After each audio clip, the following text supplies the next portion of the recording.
Welcome to the Bible insights question answer session. എല്ലാ മാന്യ പ്രേക്ഷകർക്കും ക്രിസ്തുവേശുവിന്റെ ധന്യനാമത്തിൽ എന്റെ സ്നേഹവന്ദനം. I am doctor Gladys Mathews from Bangalore. ഒരു വിശ്വാസിയെ സംബന്ധിച്ചിടത്തോളം വേദപുസ്തകം വായിക്കുകയും പഠിക്കുകയും ചെയ്യുക എന്നുള്ളത് തൻ്റെ ജീവിതത്തിന്റെ അടിസ്ഥാനവും തൻ്റെ ജീവിതത്തിന്റെ ഭാഗവുമാണ്. ഇങ്ങനെയുള്ള വേദപഠനത്തിൽ സ്വാഭാവികമായും പല സംശയങ്ങളും ചോദ്യങ്ങളും മനസ്സിൽ ഉദിക്കാറുണ്ട്. ഇതിനോടകം പ്രേക്ഷകരുടെ അനേക ചോദ്യങ്ങൾക്ക് ഈ ചാനലിൽ കൂടെ വ്യക്തമായും തൃപ്തികരമായിട്ടുള്ള മറുപടി തരുവാൻ ഡോക്ടർ ബാബു ജോൺ വേട്ടമല സാറിനെ ദൈവം ഇടയാക്കി. തുടർന്നും നിങ്ങളുടെ ചോദ്യങ്ങൾക്കും സംശയങ്ങൾക്കും വേദപുസ്തക അടിസ്ഥാനത്തിൽ തന്നെ ആധികാരികമായി മറുപടി തരുവാൻ ഇന്നും പ്രശസ്ത ഹീബ്രു ബൈബിൾ സ്കോളറും വേദ അധ്യാപകനുമായ ഡോക്ടർ ബാബു ജോൺ വേട്ടമല സർ നമ്മോടൊപ്പം ഉണ്ട്. Welcome to this session sir. Sir, ഇന്നും പ്രേക്ഷകരിൽ നിന്നുള്ള അനേക ചോദ്യങ്ങൾ ഉത്തരം പറയാനുണ്ട്. ഒന്നാമത്തെ ചോദ്യം യോഹന്നാന്റെ സുവിശേഷം 2-ാം അധ്യായം 4-ാം വാക്യത്തെ ആസ്പദമാക്കിയുള്ളതാണ്. കാനായിലെ കല്യാണത്തിന് യേശു കർത്താവ് വെള്ളം വീഞ്ഞാക്കി. ആ അത്ഭുതത്തെ ആസ്പദമാക്കിയുള്ള ഒരു ചോദ്യമാണ് ആദ്യത്തേത്. 2-ാം അധ്യായം 4-ാം വാക്യത്തിൽ വിരുന്ന് വീട്ടിൽ വീഞ്ഞ് പോരാതെ വന്ന സമയം യേശുവിന്റെ അമ്മ യേശു കർത്താവിനോട് വീഞ്ഞിന്റെ പോരായ്മയെ പറ്റി പറയുമ്പോൾ യേശു തന്റെ അമ്മയോട്, സ്ത്രീയെ, എനിക്കും നിനക്കും തമ്മിൽ എന്ത്? എന്റെ നാഴിക ഇതുവരെ വന്നിട്ടില്ല എന്ന് പറഞ്ഞു. ചോദ്യം ഇതാണ്, യേശു സ്ത്രീയെ എന്നാണോ തന്റെ മാതാവിനെ വിളിച്ചത്? First of all, thank you, Mom, and also the person who raised the question. നിങ്ങൾക്ക് രണ്ടുപേർക്കും ഒരുപോലെ താങ്ക്സ് പറഞ്ഞുകൊണ്ട് നമുക്ക് ഈ വിഷയത്തിലേക്ക് വരാം. നമ്മൾ വായിക്കുന്ന മലയാളം ബൈബിളിൽ സ്ത്രീയെ എനിക്കും നിനക്കും തമ്മിൽ എന്ത്, ഇതേ അർത്ഥമാണ് നമ്മൾ ഇംഗ്ലീഷ് വായിക്കുമ്പോഴും കിട്ടുന്നത്. ഇതിൽ നിന്നൊട്ടും വ്യത്യസ്തമല്ല നമ്മൾ ഗ്രീക്കിൽ വായിക്കുമ്പോഴും കിട്ടുന്നത്. Okay, that's one thing. പക്ഷെ നമുക്കിവിടെ അപ്ലൈ ചെയ്യേണ്ടത് 1-2 കാര്യങ്ങളുണ്ട് ഇതിനെപ്പറ്റി പറയുമ്പോൾ. ഒന്നാമത് ഈ കോമൺ സെൻസ് എന്ന് പറയുന്ന കാര്യം. കോമൺ സെൻസ്, ഈ കോമൺ സെൻസിന് എന്തിനാ കോമൺ സെൻസ് എന്ന് വിളിക്കുന്നത് എനിക്കറിയത്തില്ല. കാര്യം ഇത് അത്ര വലിയ കോമൺ അല്ല. അതിന് വേറെ എന്തെങ്കിലും വേണ്ടിയിട്ടായിരുന്നു വിളിക്കേണ്ടത്. കോമൺ സെൻസിന് നിരക്കുമോ എന്നുള്ളതാണ് ആദ്യം ചോദിക്കേണ്ടത്. ഈ പറഞ്ഞ സംഗതി ഒരു പരസ്യ സ്ഥലത്ത് വെച്ച് 30 വയസ്സുള്ള ഒരു യുവാവ് തൻ്റെ അമ്മയെ ഈ സ്ത്രീയെ എന്ന് വിളിക്കുമോ? അതാണ് നമ്മൾ കോമൺ സെൻസിന് വിട്ടുകൊടുക്കേണ്ട ഒന്നാമത്തെ കാര്യം. രണ്ടാമത്തെ കാര്യം, ഇതാരാണ് ഈ വിളിക്കുന്നുള്ളതാണ്. നമ്മുടെ വാഴ്ത്തപ്പെട്ട കർത്താവ് യേശു ക്രിസ്തു തൻ്റെ ലൈഫ് മുഴുവൻ നമുക്ക് റോൾ മോഡൽ, മാതൃകയായിരിക്കേണ്ട ആള്. ദി എൻറ്റയർ ലൈഫ് ബ്ലെമിഷ്ലെസ്, ഒരു കുറ്റവും പറയാനില്ലാതെ ജീവിക്കാൻ വേണ്ടി ഈ ഭൂമിയിൽ വന്നയാള്, തൻ്റെ പിതാവിന് ഹിതകരമായി ജീവിക്കേണ്ട ആള്. അപ്പം മനുഷ്യന്റെ മുമ്പാകെ ഈ ഫ്രേസ് പറയുന്ന ഒരാളിനെ മനുഷ്യൻ എങ്ങനെ കാണും? സ്വന്തം അമ്മയെ സ്ത്രീയെ എന്ന് വിളിക്കുന്ന ആളിനെ മനുഷ്യൻ എങ്ങനെ കാണും? അതൊരു ബ്ലെയിം ആണോ? അയാളുടെ ക്യാരക്ടറിന്റെ മേലുള്ള ബ്ലെയിം ആണോ? ഇത് രണ്ടാമത്തെ ചോദ്യം. മൂന്നാമത്തെ ചോദ്യം, തൻ്റെ സ്വർഗീയ പിതാവ് എന്ന് താൻ എപ്പോഴും പറയുന്ന സ്വർഗസ്ഥനായ ദൈവം, ഈ സ്വർഗസ്ഥനായ ദൈവത്തിന് പ്ലീസിങ് ആണോ ഈ വിളിച്ച സെന്റൻസ്? ഇതാണ് നമ്മൾ ചെയ്യേണ്ട മൂന്നാമത്തെ കാര്യം. ഈ കോമൺ സെൻസിനെ അപ്ലൈ ചെയ്യുമ്പോൾ ഈ 3 കാര്യം. ഇനി നമുക്ക് കോമൺ സെൻസ് അല്ലാതെ അല്പം നമ്മുടെ സ്റ്റഡി, ഒരിച്ചിരി ഇൻ്റലിജൻസ് അപ്ലൈ ചെയ്താൽ അതിഗംഭീരമായ റെസ്പെക്ട് കൾച്ചർ മെയിൻറ്റെയിൻ ചെയ്യുന്ന ഒരു സമൂഹമാണ് യഹൂദന്മാർ. ഭയങ്കര റെസ്പെക്ട് കൾച്ചറാണ് അവിടെ. ആ റെസ്പെക്ട് കൾച്ചറിൽ ഈ മോൻ അമ്മയെ സ്ത്രീയെ എന്ന് പരസ്യമായി വിളിക്കുമെന്ന് ഒരാളങ്ങ് പറഞ്ഞാൽ നമുക്ക് എങ്ങനെ അത് വിശ്വസിക്കാൻ കഴിയും? ഇപ്പം ഇത്രയും നമ്മൾ പറഞ്ഞ കോമൺ സെൻസും യാഥാർത്ഥ്യം അവിടെ ഇരിക്കട്ടെ. ഉം. പക്ഷെങ്കിൽ ഈ കോമൺ സെൻസിനെയും സെൻസ് ഓഫ് റിയാലിറ്റിയും ഉം. ഒക്കെ പറഞ്ഞ് ഹോളിഡേയ്സിൽ വിടുന്ന ഒരു പുള്ളിയുണ്ട്. ഇതിനെല്ലാം അടിച്ചെടുത്ത് പുറത്താക്കുന്ന ഒരു പുള്ളിയുണ്ട്. ആ പുള്ളിയുടെ പേര് പാശ്ചാത്യ വേദശാസ്ത്രമെന്ന. അതിനകത്ത് ഒരുപാട് വലിയ സ്കോളേഴ്സ് ഉള്ളത്, നമ്മളെ പോലൊന്നും അല്ല കേട്ടോ. ഉം. ഇപ്പം എൻ്റെ മെയിൻ സ്റ്റഡി മുഴുവൻ ഇംഗ്ലീഷ് ലിറ്ററേച്ചറിലാണ്. എൻ്റെ PhD ഇംഗ്ലീഷ് ലിറ്ററേച്ചറിൽ, ഞാൻ തിയോളജിയിലല്ല. അപ്പോൾ ഈ വേദശാസ്ത്രജ്ഞന്മാർ എന്ന് പറഞ്ഞാൽ ഭയങ്കര വിവരമാണ്. നമുക്കൊന്നും അവരുടെ അടുത്തൊന്നും നിൽക്കാൻ നോക്കുന്നത് പൊളിവും. ഇപ്പോൾ ഒരു ഈ പഴുത്ത ഒരു കമ്പി നമ്മുടെ അടുത്ത് നമ്മുടെ ശരീരം പൊള്ളത്തില്ല, അതുപോലെ പൊളിപ്പും ഭയങ്കര വിവരമാണ്. അപ്പോൾ ഈ വിവരം അങ്ങോട്ട് കൂടിക്കഴിയുമ്പോൾ ഉണ്ടല്ലോ, പിന്നെ പറയുന്ന തിയറി കേട്ട് കഴിഞ്ഞാൽ, ഞങ്ങളുടെ ഈ റാന്നിക്കാരുടെ ഭാഷയാണ്, ചുട്ട കോഴി പറന്നു പോകും. അത്ര ഭയങ്കര തിയറിയാണ്. തിയറി എന്ന് പറഞ്ഞാൽ യേശു ആരാണ്? ദൈവമാണ്, സൃഷ്ടാവാണ്. മറിയ ആരാ? ഒരു മനുഷ്യ സ്ത്രീയാ, സൃഷ്ടിയ. അപ്പോൾ സൃഷ്ടിയായ ഒരു മനുഷ്യ സ്ത്രീയെ സൃഷ്ടാവായ ദൈവം കയറി അമ്മയെന്നൊക്കെ വിളിക്കുമെന്ന് പറഞ്ഞാൽ എന്തോ ഒരു ഭയങ്കര പാതകമാണ് അതല്ലേ. തീർന്നില്ല, പിന്നെ ഡിവിനിറ്റി തന്നെ പോയില്ലയോ അല്ലേ? ദിവ്യത്വം തന്നെ പോയില്ലയോ? ഈ അമ്മയെങ്ങാനും പരസ്യമായിട്ട് അമ്മയെന്ന് വല്ല വിളിച്ചു പോയെങ്കിൽ തീർന്നു പോയില്ലയോ? അത് ഒന്ന്, നമ്മുടെ പെന്തക്കോസ്ത് വ്യാഖ്യാനമാണ്. ഈ രണ്ടാമത്തെ വ്യാഖ്യാനം എന്ന് പറയുന്നത്, ഈ കത്തോലിക്കർ ഓൾറെഡി മറിയെ നന്മ നിറഞ്ഞ മറിയുമായിട്ട് വെച്ചിരിക്കുകയാണല്ലോ, ഒരു ദൈവത്തിന്റെ സ്ഥാനത്ത് വെച്ചിരിക്കുകയല്ലേ. അതെ. അപ്പൊ അങ്ങനെയൊന്നും ഇല്ല. അവർക്ക് ഈ പറഞ്ഞ ഒരു ശ്രേഷ്ഠത ഇല്ലെന്ന്, വെറും പെണ്ണുപിള്ള, അത്രേ ഉള്ളൂ.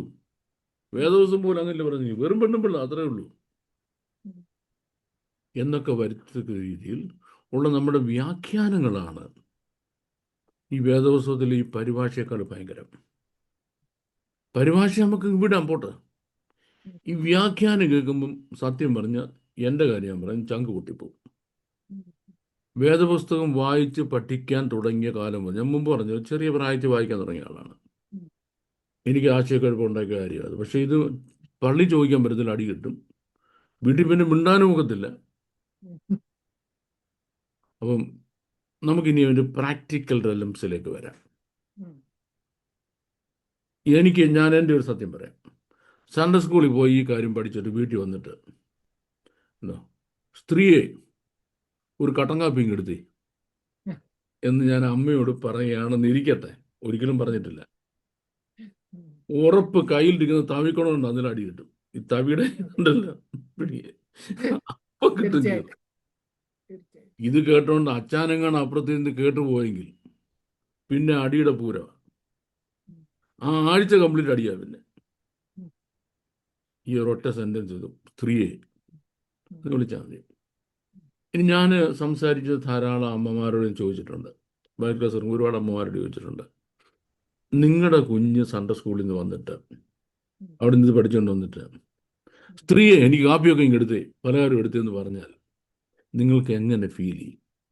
ഇപ്പം മോമെന്ന് ആലോചിച്ചു, മോമിന് തന്നെ കുഞ്ഞുങ്ങൾ സൺഡേ സ്കൂളിൽ നിന്ന് വന്നിട്ട് അതുവരെ മമ്മി മമ്മി മമ്മി മമ്മി എന്ന് വിളിച്ച് രാവിലെ പോയതാണ്. തിരിച്ചു വന്ന് വലിയ വലിയ കാര്യങ്ങളൊക്കെ ബൈബിൾ ക്ലാസ്സൊക്കെ പഠിച്ചിട്ട് വന്ന് സ്ത്രീയെ എന്ന് വിളിച്ചാൽ നമുക്കുണ്ടാകുന്ന ഷോക്ക് എന്ന് ആലോചിച്ച് നോക്കി.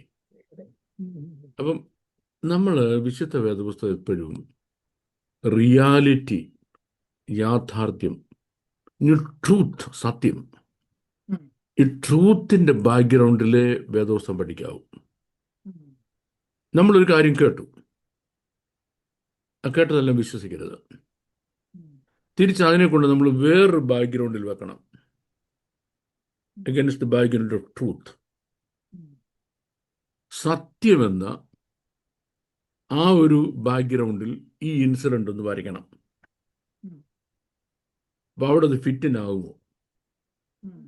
സത്യം എന്ന ബാക്ക്ഗ്രൗണ്ടിൽ ഇത് ഫിറ്റിനാകുന്നില്ലെങ്കിൽ അത് വേദപുസ്തകത്തിൽ പറഞ്ഞിട്ടില്ലെന്ന് മനസ്സിലാക്കണം. കാരണം ബൈബിളിൻ്റെ ഫുൾ പേര് നമ്മൾ പറയുന്നത് സത്യവേദ പുസ്തകമാണ്, പുസ്തകം. ആണല്ലേ മലയാളത്തിൽ. അതെ. മലയാളികൾ അങ്ങനെ വലിയൊരു ഉപകാരം ചെയ്തു കേട്ടോ ബൈബിളിനെ. ഉം. ബാക്കിയൊക്കെ ഹോളി ബൈബിൾ എന്ന് പറഞ്ഞിരിക്കുമ്പോഴും സത്യവേദ പുസ്തകം എന്നാക്കി. ഏതോ ഭക്തന്മാർക്ക് ദൈവം കൊടുത്ത ജ്ഞാനമാണത് അങ്ങനെ എഴുതാൻ കാരണം. ഉം. ഈ സത്യവേദ പുസ്തകം എന്ന് പറഞ്ഞാൽ അതിൽ പറഞ്ഞിരിക്കുന്നത് മുഴുവൻ സത്യമാണ് അതിൻ്റെ അർത്ഥം. ആ സത്യത്തിൻ്റെ ബാക്ക്ഗ്രൗണ്ടിൽ ഈ പറഞ്ഞ കാര്യം ഫിറ്റിനാകത്തില്ല, ആകത്തില്ല. ഒരു കാരണവശാലും ഫിറ്റിനാകത്തില്ല, അതിന് ഒരു സംശയമില്ല.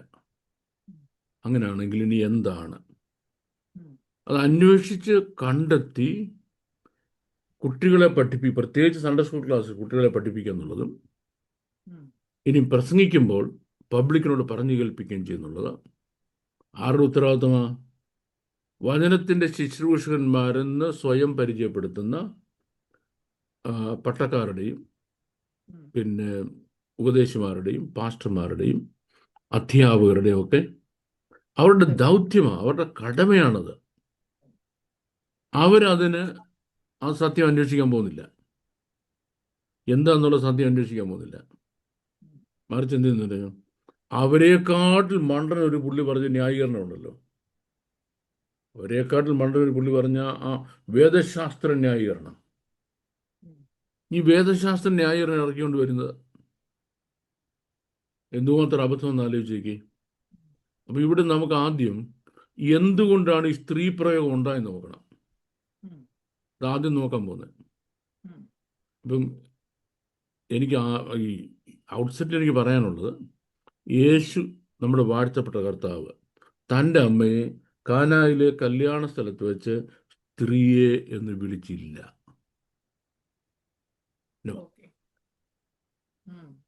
താനായിരിക്കെ നമ്മൾ പറയുന്ന ദൈവപുത്രനാണ് താനാണെങ്കിൽ യേശു ക്രിസ്തുവെങ്കിൽ, നമ്മളെല്ലാം സ്വീകരിച്ച് പറയുന്ന കർത്താവായ യേശു ക്രിസ്തു തൃത്വത്തിൽ രണ്ടാമനായ ദൈവപുത്രൻ ഭൂമിയിൽ മനുഷ്യനായി വന്ന ആളാണെങ്കിൽ you can never do that. എത്ര വേദശാസ്ത്രിയാണ് തെളിവും കൊണ്ടുവന്നാലും 300 PhD എടുത്തോട്ടാ വേദശാസ്ത്രിക്ക് തെളിവുമായിട്ട് വന്നാലും നടക്കത്തില്ല. യേശു ക്രിസ്തു ദൈവപുത്രനായി ഭൂമിയിൽ വന്ന ആളാണെങ്കിൽ നെവർ, അബ്സല്യൂട്ട്ലി ഇമ്പോസിബിൾ, നടക്കാൻ പോകുന്നില്ല. ഇതാണ് എനിക്ക് അതിനകത്ത് സ്പെസിഫിക് ആയിട്ട് വളരെ അർത്ഥശങ്കയ്ക്കിടയില്ലാതെ പറയാനുള്ള മറുപടി. പക്ഷെ അങ്ങനെ മറുപടി പറഞ്ഞായില്ലല്ലോ. ഒന്ന്, എന്തുകൊണ്ട് ഇതിങ്ങനെ വന്നു എന്നുള്ളത്, അതിൻ്റെ എങ്ങനെ ഇങ്ങനെ വന്നിരിക്കുന്നത്. ഒരു 200 വർഷം കഴിഞ്ഞേ ഉള്ളൂ മലയാളത്തിൽ നമുക്ക് വേദപുസ്തക പരിഭാഷ ഉണ്ടായിട്ട്. 1611 1611 നമ്മുടെ കിങ് ജെയിംസ് വേർഷൻ എന്ന ഈ റിസീവ്ഡ് സ്റ്റാൻഡേർഡ് ബൈബിൾ ഉണ്ടാകുന്നത് ഇതാ. പിന്നെ ഓതറൈസ്ഡ് വേർഷൻ എന്ന് പറയുന്ന ആ ബൈബിൾ വരുന്നത് ഇംഗ്ലീഷിൽ. അതിനു മുമ്പുള്ള ഗ്രീക്ക് പരിഭാഷകളാണ്. ഏറ്റവും നല്ലത് എറാസ്മസിൻ്റെ ഗ്രീക്കാണ്. ഏറ്റവും വൈഡ്ലി അഡ്മിറ്റഡ് ആക്സെപ്റ്റഡ് ആയ പരിഭാഷ എറാസ്മസിൻ്റെയാണ്. നമ്മളെപ്പോഴും പറയാറുള്ള പോലെ മലയാളിയും ഇംഗ്ലീഷുകാരനും ഒന്നുമല്ല നമ്മുടെ വാഴ്ത്തപ്പെട്ട കർത്താവ്, ഗ്രീക്കുകാരനും അല്ല. ഈ ഗ്രീക്കിന്റെ പിടിയിൽ നിന്ന് കർത്താവ് യേശു ക്രിസ്തുവിനെയും സുവിശേഷങ്ങളെയും വിശുദ്ധ വേദപുസ്തകം നമ്മൾ റിലീസ് ചെയ്യാത്തടത്തോളം കാലം. അപ്പൊ നമ്മുടെ വേദപുസ്തകം എന്ന് പറയുന്നത് പാമ്പിന്റെ വായിലിരിക്കുന്ന തവളയാണ്. ഈ പാമ്പെന്ന് പറയുന്നത് ഗ്രീക്കാ. Greek തത്വചിന്തകളാണ്, Greek ഫിലോസഫിയാണ്. അതാണ് വെസ്റ്റേൺ തിയോളജിയാണ്. വെസ്റ്റേൺ തിയോളജി എന്ന് പറഞ്ഞ ആ മഹാസർപ്പത്തിന്റെ വായിലിരിക്കുന്ന തവളയാണ് നമ്മുടെ വേദപുസ്തകം. ഈ തവളയുടെ വായിൽ നിന്ന് വേദപുസ്തകത്തെ രക്ഷിച്ചല്ലാതെ നമ്മളാരും തിരുവെഴുത്തുകൾ പൊരുൾ തിരിച്ച് പഠിക്കുവാൻ പോകുന്നില്ല.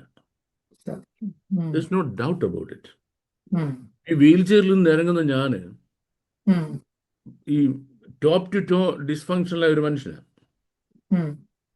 ചില ദിവസം പറഞ്ഞ വേദന കടിച്ചു തിന്നുകൊണ്ട് കിടക്കുന്ന ഒരു മനുഷ്യനാണ്. ശരീരത്തിൽ സുഖം ഉണ്ടായിട്ടല്ല ഈ സിസ്റ്റമാറ്റിക് ബൈബിൾ സ്റ്റഡി നടത്തുന്നത്.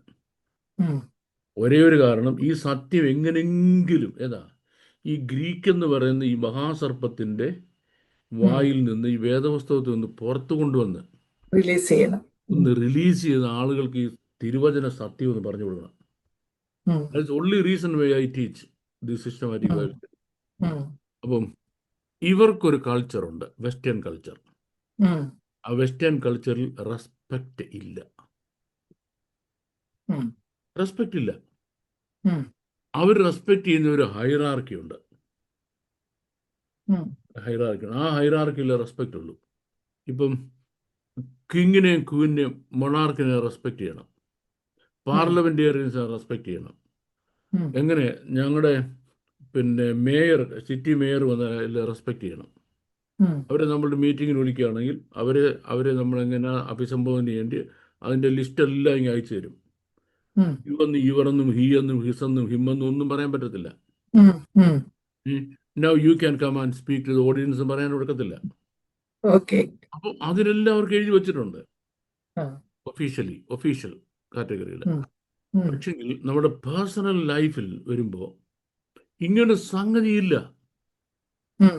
ഇപ്പം എൻ്റെ സീനിയർ പാസ്റ്റർ ആയിരുന്ന ഒരു വെള്ളക്കാരൻ, ഇപ്പോഴും അദ്ദേഹം ഉണ്ട്. ഉം. ഹി മസ്റ്റ് ബി ഉം. Almost 100 years old. ഉം. പാട്രിക് എന്ന പേര്. അദ്ദേഹത്തിൻ്റെ 2 കൊച്ചുമക്കളുണ്ട്, ഉം. 8-9 മക്കളുണ്ട്. ഈ മക്കൾക്കല്ല ഇഷ്ടംപോലെ മക്കളുണ്ട്. അങ്ങനെ ഉം. 2 കൊച്ചുമക്കളെന്ന് പറഞ്ഞു. ഉം. നിങ്ങൾ വിളിക്കുന്നത് പാട്രിക് പാട്രിക് പാട്രിക്.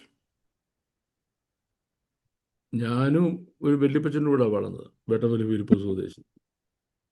അദ്ദേഹം മരിക്കുന്നവരെ ഞാൻ അദ്ദേഹത്തെ ഫിലിപ്പോസ് ഉം. സ്വദേശി എന്ന് വിളിച്ചിട്ടില്ല. ഉം. അങ്ങനെ അതെ. വിളിക്കുന്നതിനെ പറ്റി നമുക്ക് ചിന്തിക്കാൻ പറ്റത്തില്ല. ഇല്ല. ഉം. ഇപ്പൊ ആരുടെ പരിചയപ്പെടുന്നുണ്ട്, ഞാൻ വേട്ടവലി സ്വദേശിയുടെ കൊച്ചുവനെന്ന് പറയും. അതെ. അല്ല, ഞാൻ എൻ്റെ വല്യപ്പച്ചൻ്റെ കൊച്ചുവനെന്നല്ല പറയുന്നത്. അതെ. വിളിക്കുന്നുണ്ടെ അപ്പച്ചനെന്ന് വിളിക്കത്തുള്ളൂ. ഈ റെസ്പെക്ട് കൾച്ചർ ബ്രിട്ടീഷ് സൊസൈറ്റിയിലില്ല, അല്ലെങ്കിൽ വെസ്റ്റേൺ സൊസൈറ്റിയിലില്ല. Yeah. അപ്പോൾ അതുകൊണ്ട് വെസ്റ്റേൺ പെർസ്പെക്റ്റീവിൽ ബൈബിൾ പഠിക്കും തോറും നമ്മൾ വേദപുസ്തകത്തിലെ അതിപ്രധാനമായ കാര്യങ്ങൾ നമുക്ക് നഷ്ടമാകുന്നു. ഉം. ആ റെസ്പെക്ട് കൾച്ചർ എന്ന് ഓറിയന്റൽ കൾച്ചറാണ്, നമ്മുടെ ഉം. പൗരസ്ത്യ ദേശത്തിൻ്റെ കൾച്ചറാണ് റെസ്പെക്ട് കൾച്ചർ എന്ന് പറഞ്ഞത്. ഉം. അപ്പം ഇത്രയും നമ്മൾ മനസ്സിലാക്കിയിട്ട് ഇത് വെള്ളക്കാർ അല്ലെ പാശ്ചാത്യ ലോകം ഉം. അവർക്ക് ഈ റെസ്പെക്റ്റ് എന്നൊന്നും അറിയാൻ വയ്യാത്തതുകൊണ്ട് അവരൊരു കാച്ചങ്ങ് കാച്ചിയതാ. ഉം. അവരൊരു കാച്ചിയതാ. ഉം. ഓട്ടന്നേ ഉം. സ്ത്രീയെ, എനിക്കും നിനക്കും തമ്മിൽ എന്ത്? ഉം. ഏതെങ്കിലും ഒരു സിവിലൈസ് സൊസൈറ്റിയിൽ, ഉം. അതും എഡ്യൂക്കേറ്റഡായ ഉം.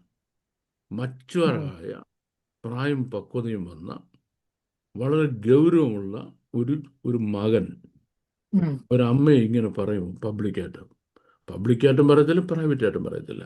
അതെ. അതെ. ഇനി നമുക്ക് വിഷയത്തിലേക്ക് വരാം, ഉം. കാനായിലേക്ക് വരാം. ഉം. അവിടെ വരുന്നുണ്ട്. ഇപ്പം ഞാനിത് പറയുന്നുണ്ട്, ഈ പ്രൊട്ടസ്റ്റൻസ് വിശ്വാസത്തിൽ പ്രത്യേകിച്ച് ഞാൻ പറഞ്ഞ ഈ വേദശാസ്ത്രം എല്ലാവർക്കും അറിയുന്നത്. ഉം. നമ്മളുടെ പാസ്റ്റർമാർക്ക് അറിയാവുന്ന വേദശാസ്ത്രം ആർക്കറിയാം? ഉം. എന്ത് പറയാൻ ചോദിച്ചു പറയും, എൻ്റെ കുഞ്ഞ് എനിക്ക് അതിനകത്ത് ഒരു ചാപ്റ്റർ പോലും എനിക്ക് മനസ്സിലാകത്തില്ല. നമ്മുടെ വെസ്റ്റേൺ തിയോളജിയിലെ ഉം. ഉം. ഒരു ചാപ്റ്റർ പോലും എനിക്ക് മനസ്സിലാകത്തില്ല. ഞാൻ അങ്ങോട്ടൊന്നും പോകത്തില്ലെന്നേ നടക്കത്തില്ല. പറയത്തുള്ളൂ. ഉം. എന്നെ പറ്റിയാന്ന് അവർ പറയുന്നത്, ഇതൊന്നും എന്നെ പറ്റിയാന്ന് എനിക്ക് തോന്നുന്നില്ല എന്നേ പറയത്തുള്ളൂ. ഉം. അപ്പം കാനായിലെ കല്യാണ വീട്ടിൽ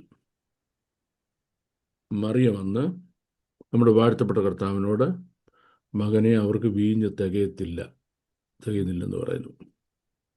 അപ്പോൾ നമ്മുടെ വാഴ്ത്തപ്പെട്ട കർത്താവും തൻ്റെ അമ്മയും തമ്മിലുള്ള ആദ്യത്തെ പബ്ലിക് ഡയലോഗ് ആണ് നമ്മളിവിടെ കേൾക്കുന്നത്. അതിനു മുമ്പ് ഒരു ഡയലോഗുണ്ട്, അത് 12ാമത്തെ വയസ്സിൽ വെച്ചാണ്.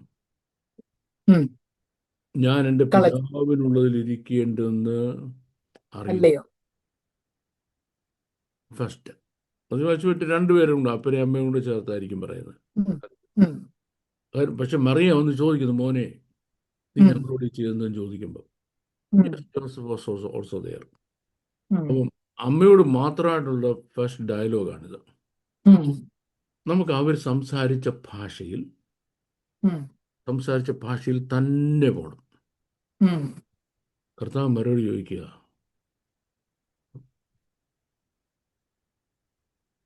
മാ ലീ വെലക് ഗുനായി. മാ ലീ വെലക് ഗുനായി. ഹീബ്രു ഞാൻ ആദ്യം പറഞ്ഞത്, ഉം. ഒന്ന് അർത്ഥം എടുക്കാം. ഉം. അങ്ങ് കൽപ്പിച്ചിട്ട് ഉം. ഞാൻ എന്ത് ചെയ്യണം? ഉം. ആ ഭാഷയുടെ ആഴം ഒന്ന് മനസ്സിലാക്കി, റെസ്പെക്റ്റിന് ആഴം ഒന്ന് നോക്കി. ഉം. ഉണ്ട്. അങ്ങ് കൽപ്പിച്ചിട്ട് ഉം. ഞാൻ എന്ത് ചെയ്യണം?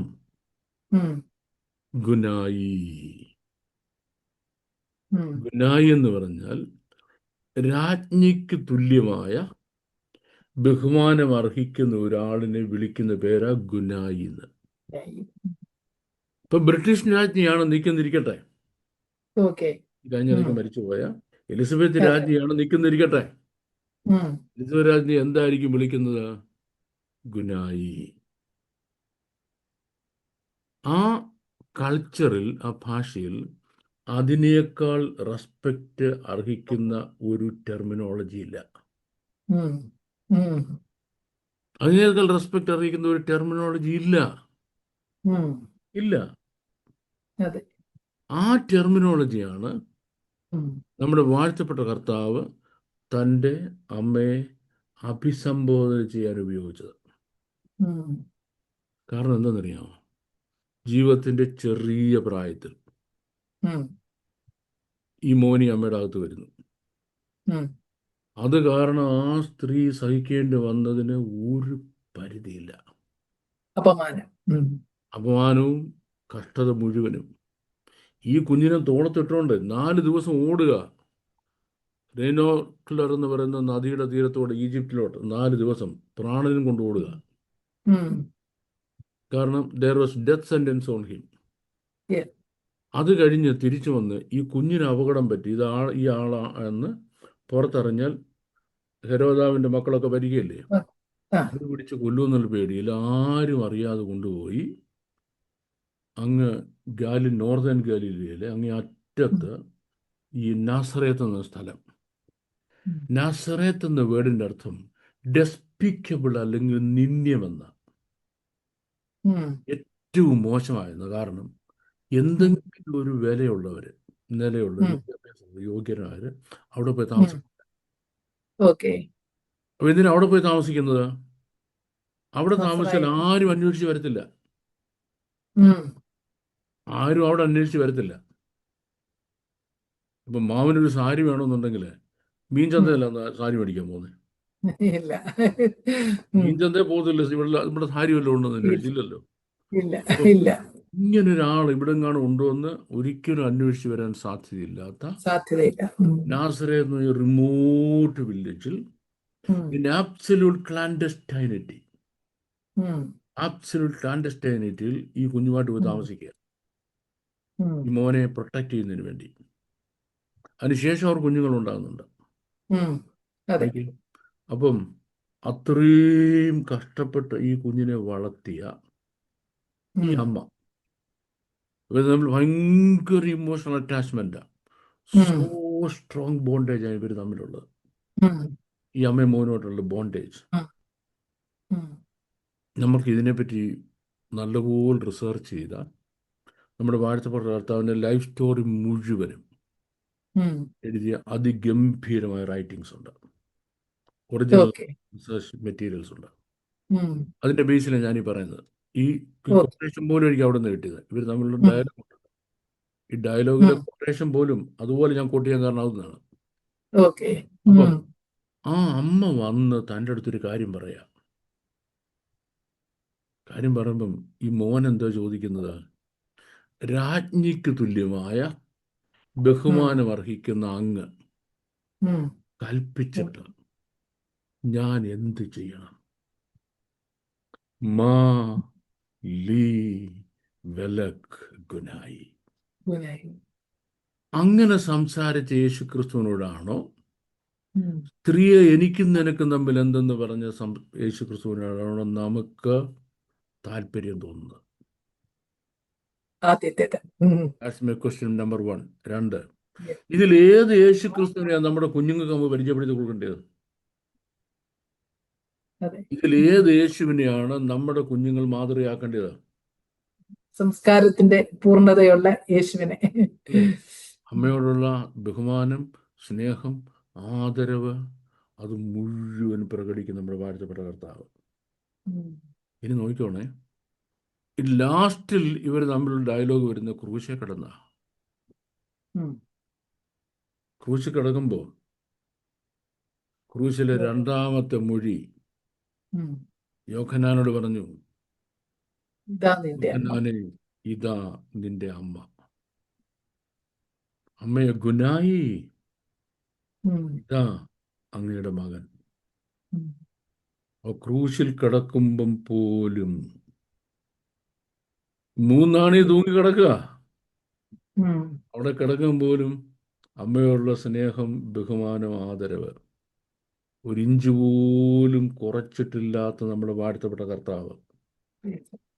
ഈ നമ്മുടെ വാഴ്ത്തപ്പെട്ട കർത്താവിനെയാണ് കള്ള് കുടിച്ച് ചില ചേരി താമസിക്കുന്ന ആഭാസന്മാര്, ബഹുമാനമില്ലാത്ത മറ്റുള്ള സംസാരിക്കുന്ന രീതിയിലുള്ള ഒരു ടെർമിനോളജി എടുത്ത് നമ്മുടെ വാഴ്ത്തപ്പെട്ട കർത്താവിന്റെ വായിലോട്ട് അങ്ങ് തിരികെ കൊടുത്തു. ആര്? ഈ വേദശാസ്ത്രജ്ഞന്മാര് തിരികെ കൊടുത്തു. അപ്പോ ഇതിൽ നിന്ന് ഞാൻ മുമ്പേ പറഞ്ഞല്ലോ, ഈ പാമ്പിന്റെ വായിന്ന്, വെസ്റ്റേൺ തിയോളജി എന്ന് പറയുന്ന ഈ ഗ്രീക്ക് എന്ന് പറയുന്ന ഇതിന്റെ വായിന്ന് വേദപുസ്തകത്തെയും ദൈവസഭയെയും നമ്മൾ വിമുക്തമാക്കിയില്ലെങ്കിൽ ഇനി വരുന്ന തലമുറകൾക്കെല്ലാം ദോഷം ചെയ്യുന്നതായ ഐഡിയാസ് മാത്രമേ വേദപുസ്തകത്തിൽ കിട്ടത്തുള്ളൂ. അപ്പം നമ്മൾ വരെയുള്ള ജനറേഷൻ തിരുവഴുത്ത് ദൈവവചനമാണ്, ചോദ്യം ചെയ്യരുത്, അനുസരിച്ച് വേണം. എന്തോ ഒരു കാര്യം ഉണ്ടായിട്ട് അങ്ങനെ പറഞ്ഞതാ, എന്തോ ഒരു കാര്യം എന്താ നീ അറിയാൻ പോകണ്ട എന്ന് പറയുമ്പോൾ നമ്മൾ കേൾക്കും, അനുസരിക്കുമായിരുന്നു. പക്ഷെ ഇപ്പോഴത്തെ ജനറേഷനോ, ഇനിയൊരു ജനറേഷൻ ഉണ്ടെങ്കിലോ, അവർ ചോദിക്കും, മമ്മി ചുമ്മാതിരി, ഈ ആളാണോ നിങ്ങൾ ദൈവം ഒന്ന് കൊണ്ടു നടക്കുന്ന ആള്? ചോദിക്കുക. ഇദ്ദേഹം തൻ്റെ അമ്മയെ വിളിച്ച പോലെ ഞാൻ മമ്മിയെ വിളിച്ചാൽ മമ്മിക്ക് എന്ത് ഫീൽ ചെയ്യും? ഈ ആളിനെയാണ് മമ്മി ദൈവം നിന്നോട് പറയുന്നത് എന്ന് സ്കൂളിൽ നിന്ന് വരുന്ന കുഞ്ഞുങ്ങൾ നമ്മളോട് ചോദിച്ചാൽ ഈ യേശു ക്രിസ്തുവിനെ എങ്ങനെ മാതൃകാ പുരുഷനായിട്ട് നമുക്ക് അവതരിപ്പിക്കാൻ കഴിയും? Got the point? Absolutely ridiculous എന്ന് ഇംഗ്ലീഷ് വേർഡ് ഉണ്ട്, റിഡിക്കുലസ്. അത് മാത്രമേ എനിക്ക് ഈ സ്ത്രീയെ എനിക്കും നിനക്കും തമ്മിലെന്നുള്ള ആ ഡയലോഗിനെ പറ്റി പറയാൻ പറ്റത്തുള്ളൂ. I hope that I have convinced you. Yes. രണ്ട് എക്സ്ട്രീമാണ്. ഹീബ്രു ഭാഷയിൽ വളരെ റെസ്പെക്ട്ഫുൾ ആയിട്ട്, മറ്റ് ട്രാൻസ്ലേഷനിൽ അതുപോലെ തീരെ ബഹുമാനമില്ലാത്ത രീതിയിലാണ് നശിപ്പിക്കാതെ. Very apt answer sir, thank you very much. ഈ സെഷൻ നിങ്ങൾക്ക് എല്ലാവർക്കും പ്രയോജനപ്രദമായി എന്ന് ഞങ്ങൾ കരുതുന്നു.